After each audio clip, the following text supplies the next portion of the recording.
Vous écoutez 2D6 Plus Cool, un podcast, et putain, c'est parti.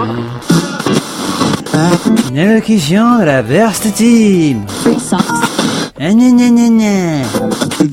Nous interrompons vos programmes habituels pour une allocution de la Burst Team. Bienvenue à toi, cher public. Tu es encore là ? C'est que tu es revenu chercher ta dose de cobalt, j'imagine. Tu as bien raison. Installe-toi confortablement. Lève les yeux, tends l'oreille, écoute. Cette douce mélopée qui se déverse lentement dans ton petit conduit auditif. C'est le doux chant du kobold au petit matin, lorsqu'il se fait piétiner son village par des arbres en colère.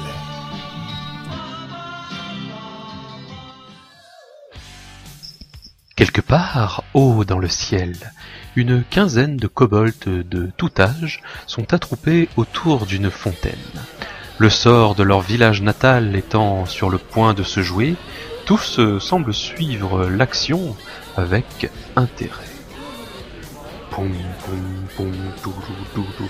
Elle est pas mal leur musique quand même, hein. Je trouve que c'est dommage que ça soit si dangereux que ça, le metal. Qui c'est qui a parié sur la mort du village en entier dans cet épisode déjà ? Mais non, ils vont pas chercher à se battre, ils ont mis 3 en discrétion, c'est pas pour rien. Ils vont évacuer le village et puis revenir plus tard. Ça y est, le vieux Mélanstro a envoyé les Koshinobi chercher leur chef. Quel planqué celui-là, c'est fou qu'il soit toujours pas crevé au bout de 4 ans quand même. Il y a les branches. Moi je vous parie que c'est Pierre-Louis qui va servir à rien. Ah, chut, taisez-vous, ça commence.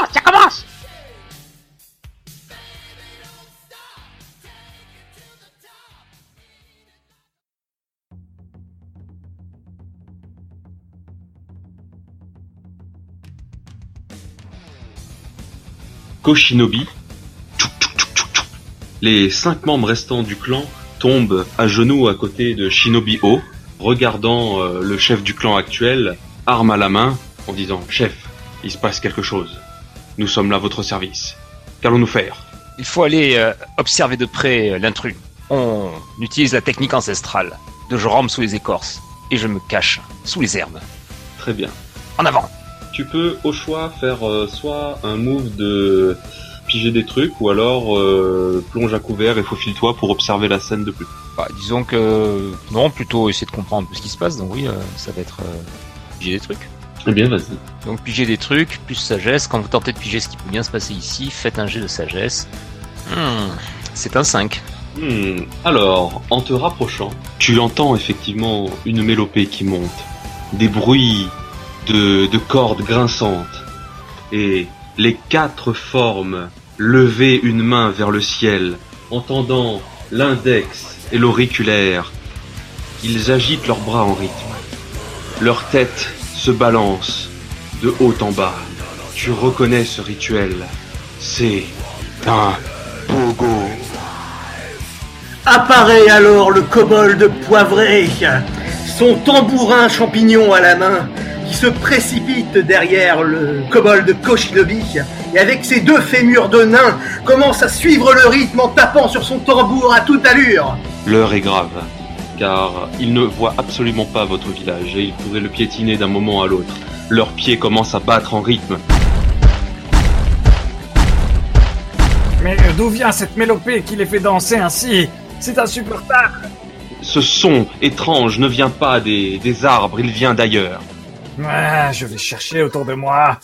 Pierre-Louis monte sur une branche d'arbre, essaye d'observer la forêt d'où vient ce bruit ignoble. Il retire les morceaux de champignons qu'il a mis dans son oreille pour se préserver de ce son immonde, évidemment. Ah, mon Dieu, quelle horreur.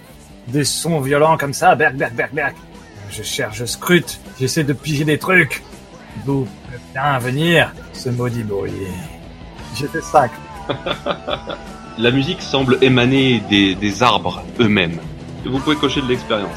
Et tu as l'impression que ça semble venir de leur tête, mais tu n'as aucune information supplémentaire. Shinobi ! Oui. Shinobi ! Le sol tremble. Venez ici !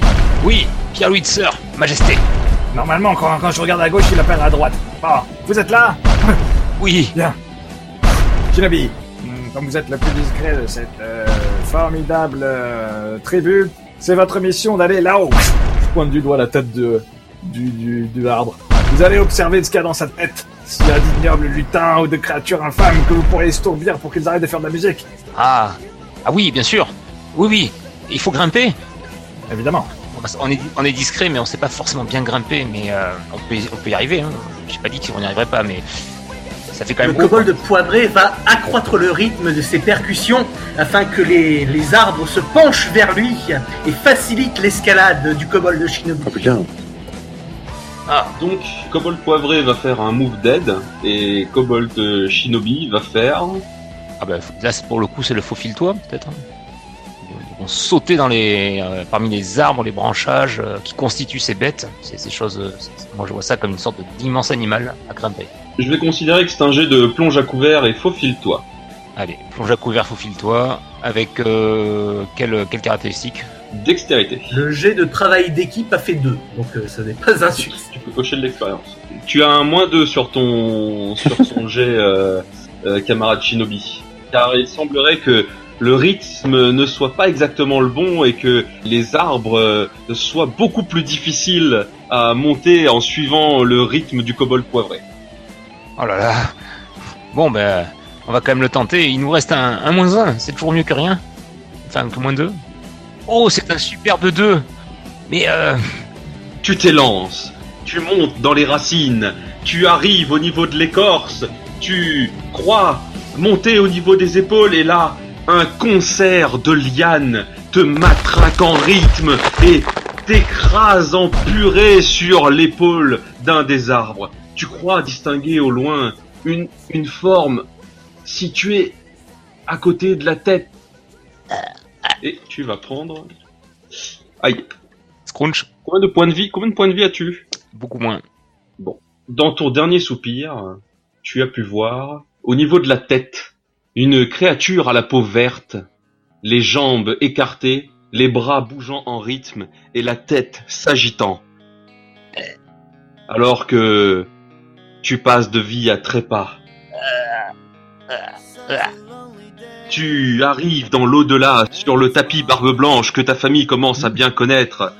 Et il y a une flopée de petits kobolds, environ une dizaine de la génération 0, qui sont en train de regarder ce qui se passe dans la fontaine. Tu te fais transmettre les 2 jetons noirs et le papy derrière le comptoir te dit « Bon, vous utilisez pas beaucoup le message à la génération passée, hein ? Je pense que ça pourrait vous servir. » Et en effet, grâce à tes 2 jetons, tu peux entrer en communication avec un descendant de ton clan pour lui transmettre des informations et le faire entrer en jeu comme tu le souhaites. Ou alors, tu peux rester là et faire don de tes jetons pour aider la scène. Pendant que tu réfléchis, Pirluit se tourne vers Yuri, cheveux langue. Bien, Yuri, cette première mission a échoué, mais j'ai foi en vous. Essayez de vous mettre en position sur un arbre et tirez des flèches à l'intérieur de l'oreille de cette créature. Ouais, d'accord. J'ai pas de flèches, j'ai des cailloux. Le temps que vous vous organisiez, le village a pris des dommages. Les arbres bougeant en rythme ont fait s'écrouler un bloc de pierre directement sur une partie du village. Vous allez perdre 4 points de population. Mon Dieu, mais c'est horrible. Mais c'est horrible, Janine. Putain. C'était 4 points de population. Il est plus que temps d'agir. Il y a des kobolds qui meurent écrasés par des... C'est horrible, presque tout le village est mort là en l'occurrence. Il ne reste plus que 2 points de population, ça veut dire qu'en gros c'est presque un génocide toplet et on est en train de se faire exploser notre truc. Vu le bordel que j'ai pour escalader les arbres vivants, je préfère les arbres vivants mais qui bougent pas quoi. Quoi, vous préférez que j'invoque un démon ? C'est ça que vous voulez ? Non, vous voulez que j'invoque un démon ? Non, je vais d'abord les fracasser la gueule avec des cailloux, comme ça on part sur des trucs un peu basiques, tu vois. Après tu feras les démons si tu veux. Mais franchement, déjà on tente des trucs normaux, d'accord ? Ne vous inquiétez pas, Sevelang, te crie le kobold poivré. Je vais continuer de jouer de mon tambour afin de faciliter votre escalade. Ben, je monte. Alors quoi, qu'est-ce qui se passe là ? Je monte sur l'arbre et je lui fracasse la gueule avec des cailloux que j'ai pris sur moi. Alors, puisque le kobold Sevelang va attaquer, mon tambour va compter comme une performance captivante. Je peux jouer un test de charisme et en cas de réussite lui donner un bonus d'attaque. Et en cas d'échec, attirer l'attention des ennemis sur moi. On est à un 9. Alors, quand on a un 9, vous ou vos alliés gagnez +1 en avant pour la prochaine attaque sur l'unité ciblée. Donc les percussions vont crescendo et le kobold de Sevlang sent sûrement ce tempo rapide lui échauffer l'essence et le rendre plein d'énergie. Ouais, ça me stimule grave les narines. Donc du coup, partant de là, et galvanisé par cette énergie, je monte discrètement, car je suis discret quand même, à un arbre. Et une fois en haut, je fracasserai bien la gueule du premier qui est en haut, tu vois, tranquille.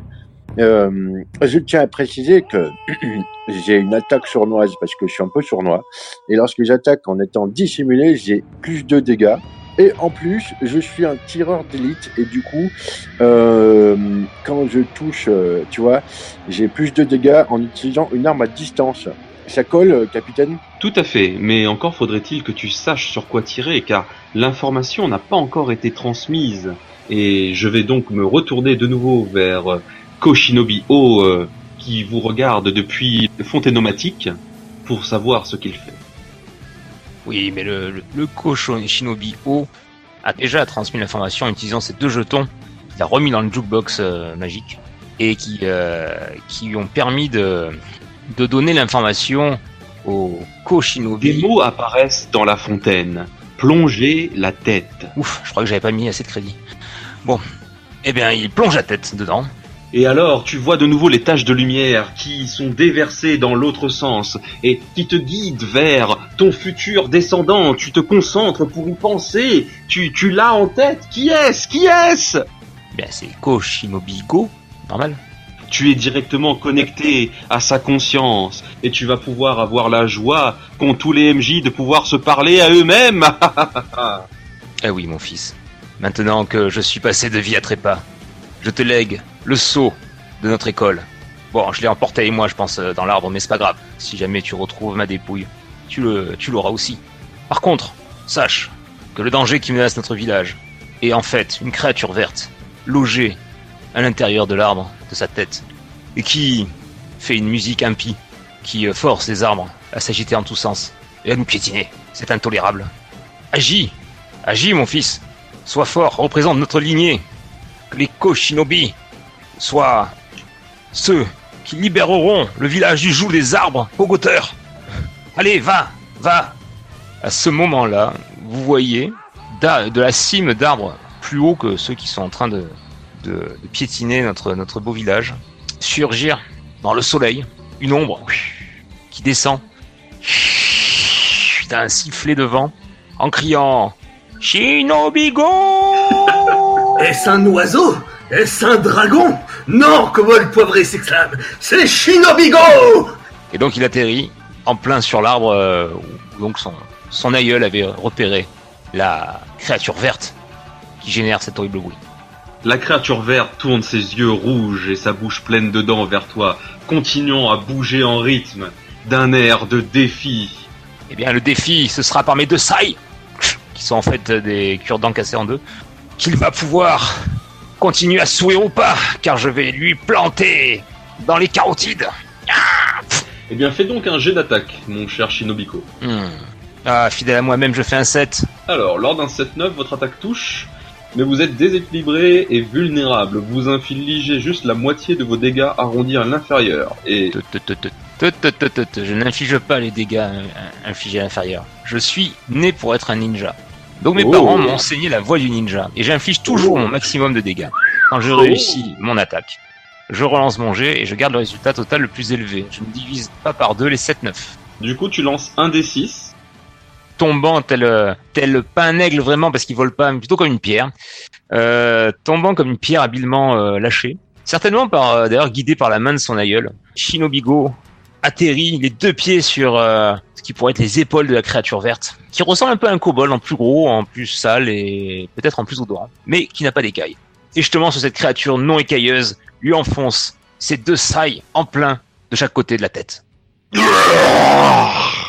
La bête hurle, mais sans s'arrêter de bouger, t'offre un sourire ignoble et te repousse d'un coup de botte en plein ventre dans le vide.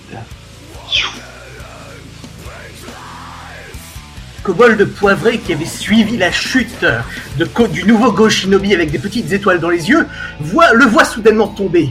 Alors il se précipite, son tambour champignon maudit à la main, qui est aussi moelleux qu'un trampoline, afin d'essayer de réceptionner sa chute. Tu vas faire un jet d'aide. On est à 7 pour le jet d'aide. Vous vous exposez également au danger, à des représailles ou à un coup. En effet, tu as réceptionné la chute de Shinobiko, mais une partie de la force de la chute t'a été transmise au passage. Tu prends 3 points de dommage. D'accord, mais je sais pas combien de points de vie j'ai. Et ben c'est le moment de le découvrir. Tu lances un des 6 plus ta constitution. Donc j'ai une chance sur 2 de mourir de cette action. Très bien. Tu peux lancer un des 6. 2, il est mort. Ah, alors que tu quittes ton corps, quels sont les derniers mots de Hachoum Poivré? Je pense qu'il n'y a pas vraiment de dernier mot. C'est c'est je te tiens. Ah, je t'ai. Tu te retrouves dans une antichambre avec un tapis de barbe, avec maintenant au moins 16 kobolds qui semblent attroupés autour d'une fontaine. Un vieux barbu te colle 2 jetons dans la main et retourne derrière le comptoir. Sœur Pierre-Louis, Sœur Pierre-Louis est en train d'un côté de discuter avec Radafast. Qu'est-ce que vous voulez que je fasse? Vous voulez que j'invoque un démon? Non! Eh ben vous avez qu'à gérer et empêcher ces arbres de nous détruire. Puis il tourne la tête et il se tourne vers Cheveulang et il fait: bon alors, vous tirez ces caillasses ou quoi? Bah, ça fait une demi-heure que je vise, là je pense que je peux y aller, quoi. Je vais lui défoncer sa gueule, quoi. Tranquille. Oui, mais je t'en prie, fais un jet de défoncer sa gueule, ça va être attaque, plus dextérité. Ayant bien vu où Shinobiko était tombé, tu as identifié la cible. Certes, j'ai fait 7. Donc à 7-9, ton attaque touche, mais tu es déséquilibré ou vulnérable, et tu infliges la moitié de tes dommages arrondis à l'inférieur. Alors la moitié de mes dommages. Un dé de 6. On peut considérer que j'étais sournoisement dissimulé ou pas? Si ça change quelque chose pour toi, oui. Donc je fais un dé de 6 plus 4. Parce que je suis tireur d'élite et sournoisement dissimulé. Très bien. Et dans ce cas, tu me lances tout ça et tu diviseras le résultat par 2. Donc ça fait 7 divisé par 2 arrondi à l'inférieur, ça fait 3 dommages. Et ton caillou vole. Il siffle dans les airs. L'orque à côté de l'étrange arbre a juste le temps de tourner la tête dans ta direction avant d'être touché. Tu le vois s'effondrer en chute libre au pied de l'arbre. C'est bon ça. J'imagine qu'il est bien crevé là maintenant qu'il est tombé de 10 mètres. Le volume sonore semble avoir baissé, mais elle est toujours présente. 2 des grands arbres s'arrêtent de bouger, mais 2 autres sont toujours en mouvement. Bon, c'est bien de leur fracasser la gueule. Ils ont des bestioles dans le gosier là. Je peux tirer au hasard encore à la limite. Franchement, je vise la bouche, ça se passe bien, hein, c'est ce qui s'est passé là. Alors, bon, je recommence. Après, essayez de gérer de votre côté les mecs. Hein. Sœur Pierre-Louis, as-tu décidé?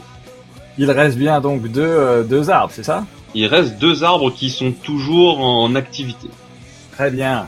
Je pense que Radafast, de son côté, va commencer à se concentrer. Il va mettre ses doigts dans la terre, commencer à humer des vapeurs de champignons, et c'est alors que l'on voit apparaître 4 moncules qui sortent de la terre. Ils ont chacun 10 points de vie et font 1 des 6 points de dégâts chacun. Et les 4 moncules commencent à courir pour essayer d'escalader un des arbres, pour essayer d'aller faire taire les créatures qui font certainement de la musique dans leur tête. Et pendant ce temps-là, Pierre-Louis est en train de se concentrer. Il se rend bien compte qu'il va être obligé d'invoquer un démon. Oh, et donc il appelle l'ombre qui protège d'ordinaire Là, j'ai commencé à lui commander: oh, ombre maléfique et infâme, va donc trouer le cerveau de cette créature. Je vais donc faire un jet de commandement. Vas-y. Charisme. Et en fonction du succès, je peux demander plusieurs choses aux créatures et démons ou esprits que j'invoque. Et donc ici, ce sera l'ombre qui protège le village. Ayant 1 en charisme, je vais pouvoir lancer 2d6 plus 1 et faire un joli 5. Et donc gagner un point d'expérience. Et évidemment, la créature, en cas d'échec, échappe à mon contrôle. Elle est furieuse. La tentative de domination. Donc, cocher de l'expérience et... l'ombre va arrêter la protection de dissimulation sur le village, va profiter d'une faille dans tes mots de commande et se retourner vers toi. Je savais que l'occasion viendrait, sœur. Mais pourquoi maintenant? Il y avait d'autres occasions. Pas là, pas maintenant, s'il vous plaît. L'ombre fonce vers toi et s'introduit dans ton corps en essayant de pousser tes organes et de t'exploser de l'intérieur. Et c'est le moment, si tu le permets, où Hachoum Poivré, à qui on a finalement expliqué le mécanisme du jukebox, arrive, regarde sur Pierre-Louis qui se dandine et met un jeton dans la machine en actionnant le levier. D'accord. Matt, ton 5 a été transformé en 7-9. Formidable. Le père Louis a beaucoup trop de chance, il ne mérite pas tant. Je vais utiliser l'unité invoquée en reconnaissance comme si elle possédait la capacité éclaireur. Dans un dernier mot, je lui fais « Non! Ah! Je n'ai pas fini ma phrase, tricheur, Gaboon Brutes !» Je regarde l'ombre et je dis « Toi, là, va me mettre en évidence toutes les saletés qui jouent de la musique dans la tête de ces créatures géantes !» Ok, l'ombre quitte ton corps avec une moue vengeresse et se déplace dans la cime des arbres, et tu peux voir par ses yeux une autre créature proche de la tête d'un arbre. Il semblerait qu'elle ait les cheveux longs, les yeux mauves, avec des marques noires, le torse nu et une espèce de faux avec des cordes dessus. Elle aussi se balance en rythme, les cheveux au vent, où 3 doigts de la main sont levés vers le ciel et agités en rythme.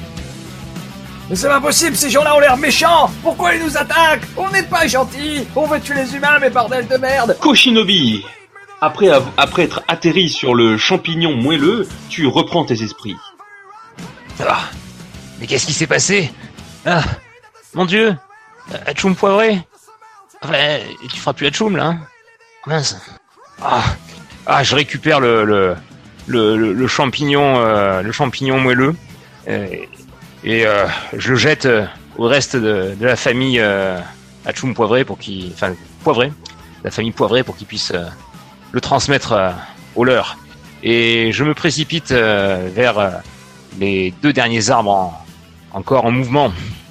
Et en fait, en utilisant les lianes qui parcourent cette forêt qui est un peu presque marécageuse quand même, hein, parce qu'il y a des arbres remplis de lianes, des champignons, on est un peu dans un marécage en fait. Hein.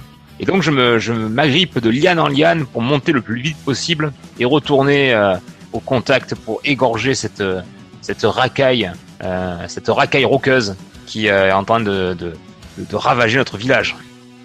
Je rappelle que j'ai demandé aux unités que représentent les 4 homoncules du Radafast d'intervenir, peut-être que... Tout à fait. Et elles interviennent. Elles sont en train de détourner l'attention des Ents qui se dirigeaient vers le village. Tu vas pouvoir utiliser ces unités lors d'une phase de combat de troupe, où tu peux lancer les dégâts quand tu voudras mener un assaut contre la troupe d'Ent. Guerre -1, parce que évidemment. Il faut que tu lances 2d6 plus guerre. Donc 2d6 -1. Ça va nous faire un 10 ? Non. Et il y a marqué le 4 homoncules, 1d6 points de dégâts, 10 PV chacun.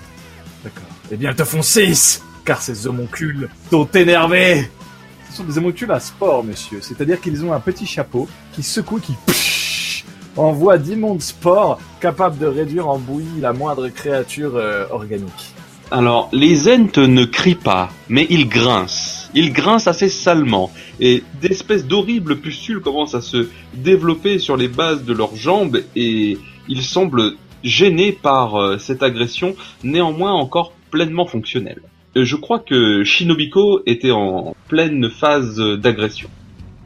Oui, je profite en plus que finalement, maintenant, l'arbre et ses lianes sont certainement en train de s'agiter en tous sens pour éviter la contamination par les spores. Et je grimpe par les quelques lianes qui restent inertes. J'ai bien retenu que voilà, mon aïeul m'avait dit ne touche pas aux lianes, ça fait mal. Je monte le plus vite possible jusqu'à arriver au seuil de cette énorme tête d'arbre dans laquelle est la créature aux cheveux longs qui crée. Te voyant arriver, elle te regarde avec ses yeux rouges, une langue rouge bien pendue, t'invitant à danser avec elle. Oui, tu vas danser avec mon sai.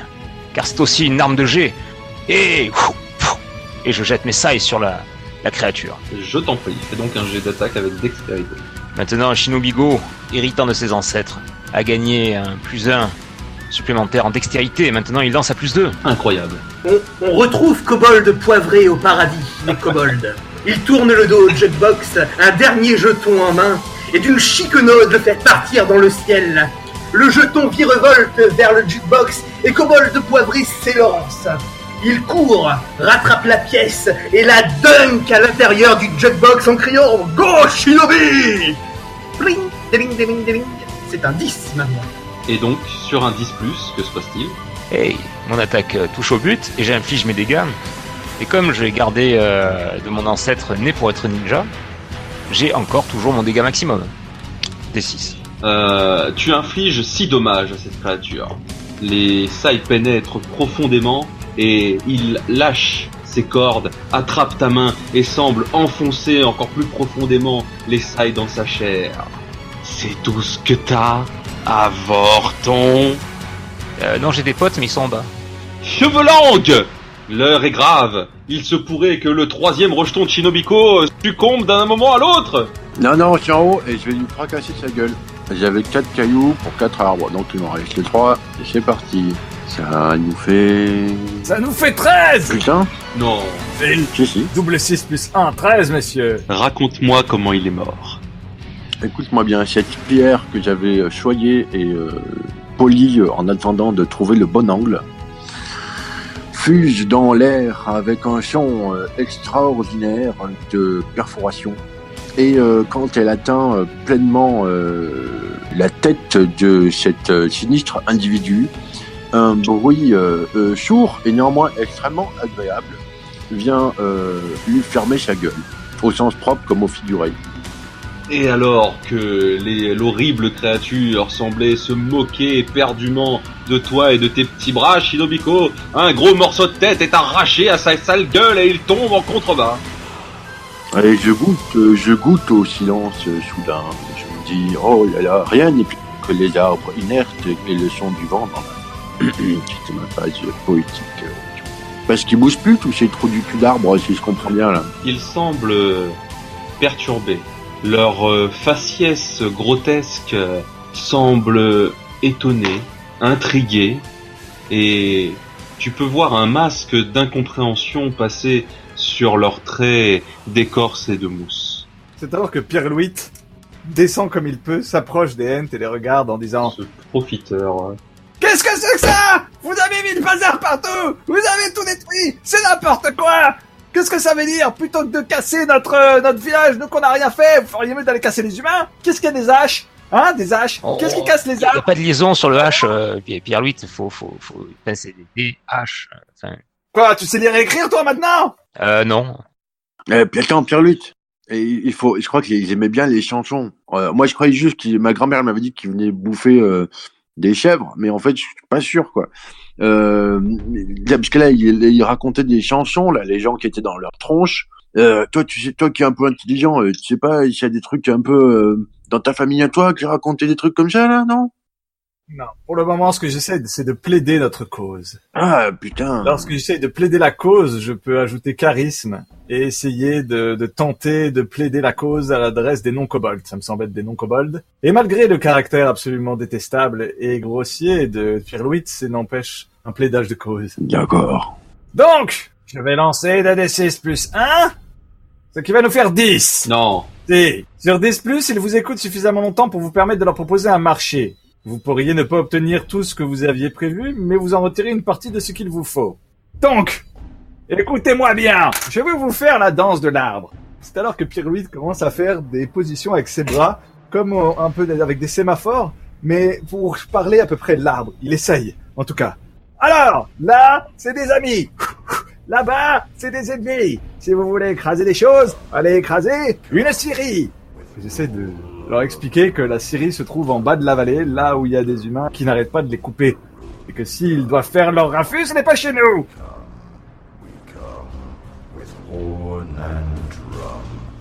À l'unisson, les arbres se lèvent. Dans une série de craquements boisés,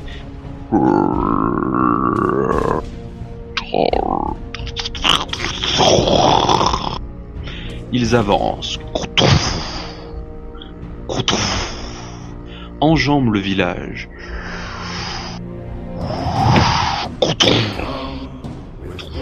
et semblent se diriger en direction du pays des Lumières.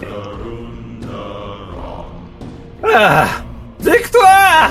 Victoire! C'est alors que Père se retrouve fier de lui, tendant le poing, et se rend compte qu'il n'y a plus qu'une ruine. Le village est à moitié détruit. On voit certainement une branche ou un parquet qui fait... Et des milliers de cadavres de kobolds tous écrasés les uns sur les autres. Il a le poing levé, fièrement, mais une larme coule de son œil. C'est rien, c'est la sueur. En effet, votre village a essuyé de lourdes pertes, mais néanmoins, vous revenez avec un besoin, et vous avez une nouvelle fois l'occasion de le repeupler. Ainsi va la vie des kobolds. C'est là qu'on a des cycles de reproduction courts. Hein. Exactement. On serait des éléphants, ça serait pas gagné.